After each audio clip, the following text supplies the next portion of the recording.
İnsanlar buraları terk etti. 448 esnaftan 150-200 esnaf kaldı.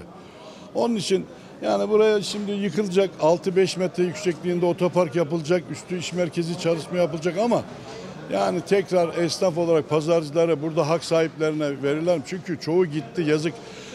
Yani burada biliyorsun hava parası çok döner böyle yerlerde, sokak pazarlarında burada.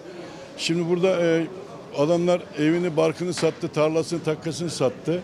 Geldi buralardan pazar yerleri aldı zamanında. O adamlar her şeyi ağlayarak buraları bırakıp gitmek zorunda kaldılar. Sırf bunun sebebi bu belediyecilik ve Yılmaz Büyükerşan'dır. Bu projelerin yanlışlığı yüzünden. Ve bundan dolayı da burası kesinlikle belediye burayı yapacağım diyorsa inandırıcı değildir. Bu esnaf çıkar buraya geri sokmazlar. Bu inandırıcı değil, güvenilir değil bu insanlar. Çünkü burası 448 esnaftı. Buraya 200 esnafın altında kaldı burası. O 200 esnafın da 100 tanesi balıkçı ve tavukçu. Esnaf kalmadı. Yani ne kadar güvenilir değil bunlar. Yani buraya yıkılsa da buraya biz esnaf sizi geri sokacağız. Bu esnafı buradan çıkartmak istiyoruz. Çıkartacaklar, olay bitecek. Şimdi belirsizlik var yani. Boşalt dediler, o kadar. Kura çekilecek bugün. Kuradan sonra artık yerlerimize gideceğiz.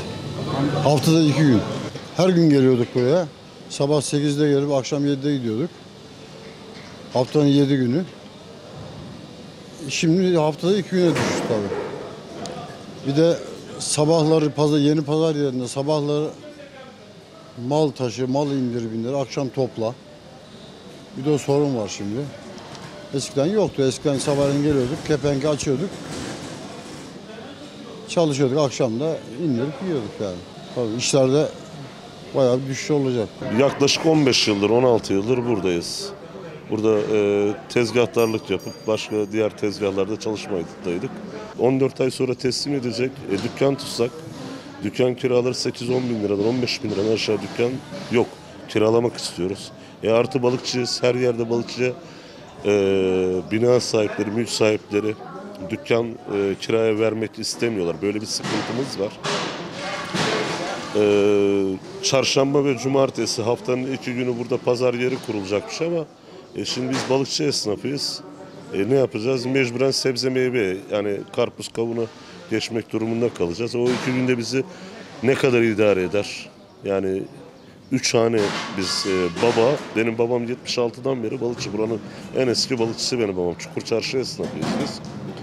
76'dan beri bu işi yapıyoruz. Şimdi oğlum da bu işi yapıyor. Dükkanın orada 3 aile biz, 3 hane sırf kendimiz buradan geçimimizi sağlıyoruz. Yani bizim belediyemizden tek ricamız bizi mağdur etmesinler. Bir an önce burası yapılsın. Haklarımız tekrar bize yani bir an önce yapılıp iade edilmesi. Yani dükkanlarımızın bize bir an önce tadilatlarını yapılıp yani inşaatı bir an önce bitirip ivedilikle bir an önce biz dükkanlarımıza geçmek istiyoruz. Burada kurulduğunda tahmin olarak 400 tane falan esnaf vardı.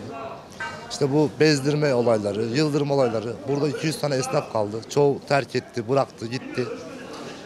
Buraya hiçbir şekilde ne hizmet edildi, ne bakım edildi, ne onu yapıldı. Hiçbir şekilde hiçbir şey gösterilmedi. İşte bu kalan 200 esnafa da şu an buranın yıkılacak tahliye kararları belli oldu. Haftanın 2 günü sokağa vereceklerini söylüyorlar. Yerler çizilmiş. Normalde bizim elimize mesela burası 1 sene sonra veya 2 sene sonra burası yapılacak, siz geri buraya gireceksiniz deyip de bir resmi hiçbir olanak, tutanak hiçbir şey söylemediler. Sadece rivayetlere göre hareket ediyorlar. Biz bugün Büyükşehir Belediyesi'ne gidiyoruz. İşte söylüyorlar ki burası kentsel dönüşüme girdi. Kentsel dönüşüm başkanı diyor ki kentsel dönüşüm olmadı kardeşim. Biz buraya giremedik. Burası çok büyük bir projeydi. Bu proje olanaksız çıktı diyorlar. İşte fen işlerine gidiyoruz. Fen işleri de işte devlet destekli, hazine destekli yapılacağını söylüyor ama ortada işte nasıl bir proje var? Yok. Diyorlar ki biz sizin oda başkanınıza, sizin temsili başkanınıza bildirdik diyorlar. Size bilgiyi o verecek diyorlar. Bize odamız tarafından verilen hiçbir bilgi yok. Söylenilen hiçbir şey yok.